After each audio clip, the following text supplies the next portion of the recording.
अभिनेता अल्लू अर्जुनला पोलिसांनी अटक केली आहे। आताची मोठी बातमी आपण पाहतोय।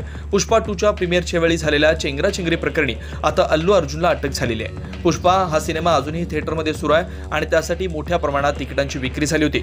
मात्र पुष्पा 2च्या प्रीमियर वेळी झालेल्या चेंगराचेंगरीच्या पार्श्वभूमीवर आता अल्लू अर्जुनला अटक करण्यात आली आहे। हैदराबादमधून पोलिसांनी अल्लू अर्जुनला अटक केली आहे। आपण पाहतोय आताची महत्त्वाची आणि मोठी घडामोड। खरं तर म्हणावं लागेल, पुष्पा 2 हा सिनेमा सध्या थिएटरमध्ये सुरू आहे आणि त्या पार्श्वभूमीवर मोठ्या प्रमाणावर हा सिनेमा पाहण्यासाठी गर्दी होत असते आणि हैदराबादमध्ये ही गर्दी झाली होती, त्यामध्ये चेंगराचेंगरी झाली आणि त्या दरम्यान आता या पार्श्वभूमीवर अल्लू अर्जुनला हैदराबादमधून अटक करण्यात आली आहे। पुढील चौकशी आता अल्लू अर्जुनची होणार आहे। दरम्यान सध्याची मोठी घडामोड आपण सध्या TV9 वर पाहतोय। अल्लू अर्जुनला हैदराबादमधून अटक झाली होती। या चेंगराचेंगरीमध्ये एका महिलेचा मृत्यू सुद्धा झाला होता आणि याच प्रकरणी आता अल्लू अर्जुन हा पोलिसांच्या अटकेत आहे। अतिशय दुर्दैवी घटना चेंगराचेंगरीमध्ये घडली। मोठ्या प्रमाणावर थिएटरच्या बाहेर गर्दी झाली आणि या चेंगराचेंगरीत एका महिलेला नाहक आपला जीव गमवावा लागला आणि त्याच पार्श्वभूमीवर आता अल्लू अर्जुन हा पोलिसांच्या अटकेत आहे।